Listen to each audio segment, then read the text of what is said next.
What does it mean to be cultured? I want you to think about that word for a second. What comes to mind when you think of a cultured person?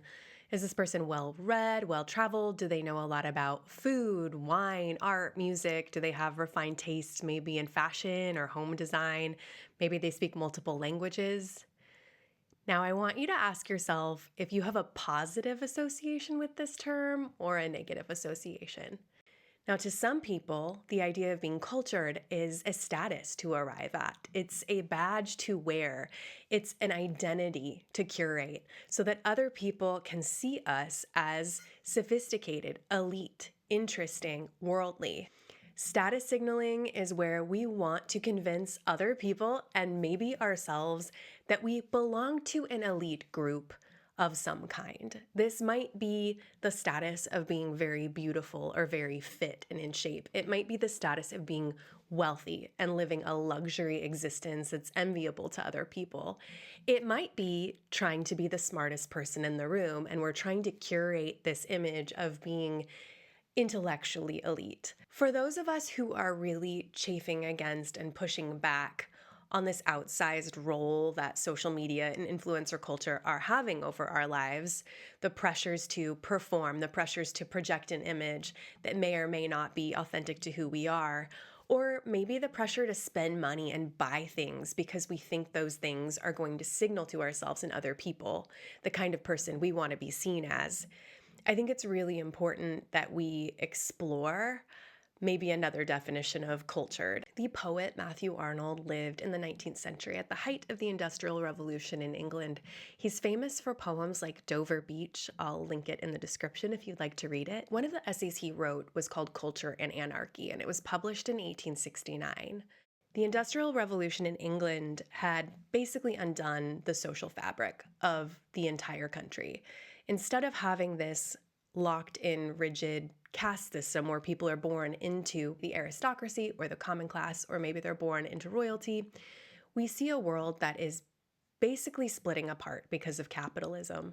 And these strict categories are being challenged. We have people who are newly very wealthy because of the factory system. We have other people who have had wealth and power for centuries in their families that are starting to lose their grip on power. And while this is all happening in England, Matthew Arnold is noticing how money, the rapid influx of money and this profit motive that people have as a result of industrialization, is changing culture. It's changing people's values, and it's changing how people behave, both as individuals and in the context of the community. And he's deeply concerned that this new profit motive, basically an obsession that English people have with getting rich as fast as possible, is really harming their society. Left unchecked, he believed that all of these individuals chasing wealth would plunge British society into anarchy. It's kind of an interesting take. One of the things I love about this essay is that he's not just blaming everybody else and criticizing society, he actually puts forth a prescription for how he thinks this could be stopped. In order to stop this runaway train of individualism and business interests that he thinks is just running out of control, he says that England needs to focus and remember how to be cultured. And when he talks about this, he's very clear. If this is your goal, to project an outward image to other people, to convince others or yourself that you are a member of a certain class or you have certain amount of status in this world, that's a vulgar interest, he says. It's provincial. For him, the truly cultured person is way less concerned about what's going on out here, the image we're projecting forth to other people, and far more concerned about what's happening in here and in here, the state of our mind and the state of our heart. We can think about culture, in fact, like a tub of yogurt. If you have ever looked at the back of a tub of yogurt, you'll see one of the ingredients on the list is live active cultures. And what that means is that food is alive. There's a process, an active process happening within that tub of yogurt. It's the process of fermentation. That is a live process that makes the food more nourishing, more healthy for our bodies. A cultured mind is a busy, nourished, active, excited, enthusiastic mind.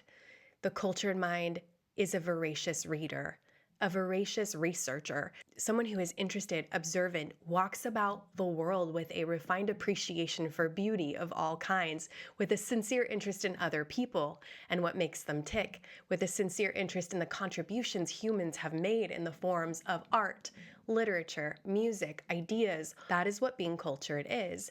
And when we think about the fact that the word culture shares a root with the term cultivate, this is much more similar to the idea of fostering life or liveliness in us than it is with projecting an image or trying to achieve a status. So how do we do that? How do we become cultured in this 19th century, very Matthew Arnold kind of way? Is this something that could help our society? It can sound maybe a little high-minded or even far-fetched that somehow reading more books or appreciating music more or spending more time in nature or spending more time observing other people in an intentional way or learning a new language could make the world a better place or be somehow this antidote to the ways that our society is frankly unwell. It's interesting to imagine what it would be like if every single person on this earth put down their phone for an hour and instead of scrolling through their feed, spent an hour listening with rapt attention to Chopin nocturnes while gazing out the window at rain falling on the tree outside. Are we really going to argue that the world wouldn't be better off for it? It sounds crazy, but I feel like there's really something to this. So how do we become cultured using Matthew Arnold's very unique definition of this term? I have a couple of recommendations. When we're cultivating, we are nourishing life.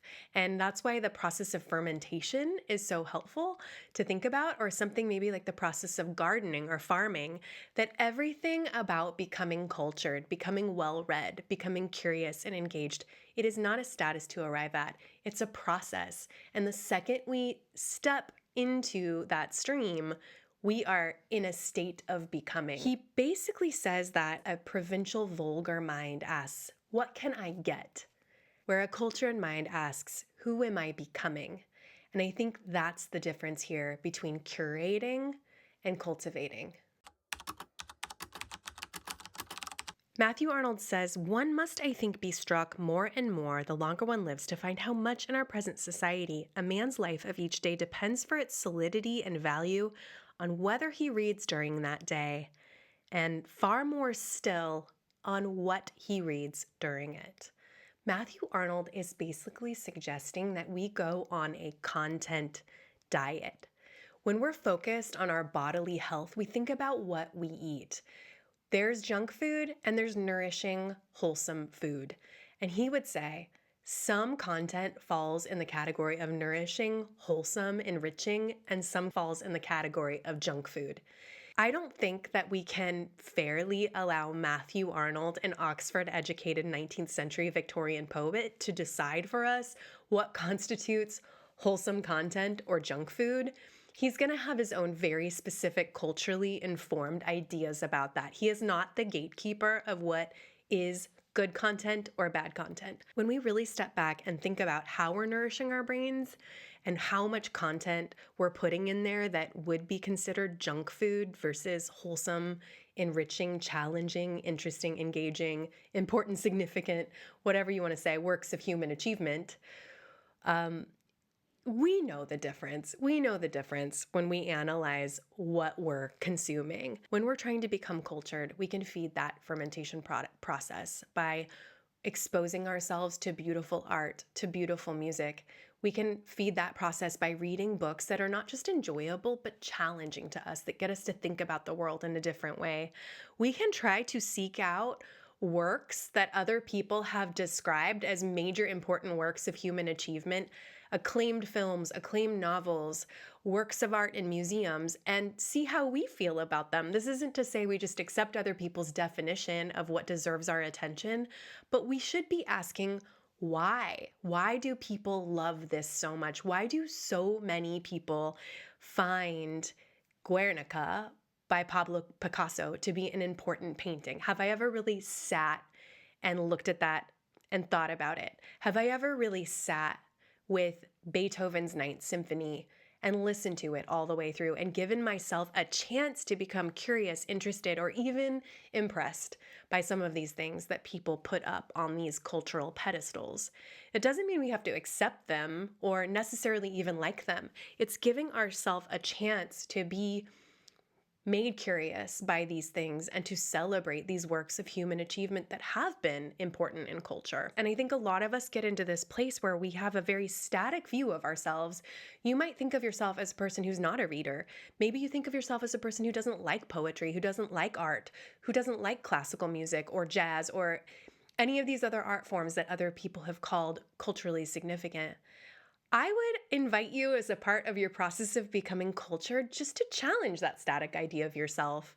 If you don't think of yourself as cultured, if you don't think of yourself as smart, challenge that conception. Maybe you are cultured, maybe you are smart, maybe you do have the capacity to wonder at and appreciate the beauty in a work of art without necessarily understanding it. If you even give yourself the chance to have that opportunity, Matthew Arnold says that's a sign of a cultured mind. So this is an invitation to get started. So not only should we be asking, what are we adding to our lives? We should be very shrewd about whether or not there are some things we could be taking away. For those of us like myself who have had digital burnout or had technology addiction, I think we have to be ruthless and not be afraid, even just as an experiment, to be ruthless. That might mean getting rid of social media apps. It might mean canceling all of your streaming services. It might mean instead of reading a high volume of badly written, possibly AI-generated novels, it might mean picking out some books that challenge us. And this year, trying to read a fewer number of pages, but of higher quality, higher value nourishment. The last thing I want to say about culture is that it's meant to be enjoyed for ourselves, but also shared with other people. Matthew Arnold describes his vision, which feels like maybe it's a little bit far-fetched, but at the same time, it's such a beautiful idea. He says, culture seeks to do away with classes, to make the best that has been thought and known in the world current everywhere, to make all men live in an atmosphere of sweetness and light. This idea that culture is not a class, it's not a status to aspire to. It's really something to create within ourselves so that we can share it with others. And from this place of abundance, of being truly nourished and fed and filled up and inspired by all of the stuff human beings have created and thought about and spent their time on, we actually have the opportunity to build more full, more connected communities where everybody, no matter how much money they have, has the opportunity to feel like they live in a beautiful world. And I think that that's so exciting to think about it that way. To become cultured is truly free, and it has so much less to do with what other people see and acknowledge in us, and so much more to do with how we feel moving about the world.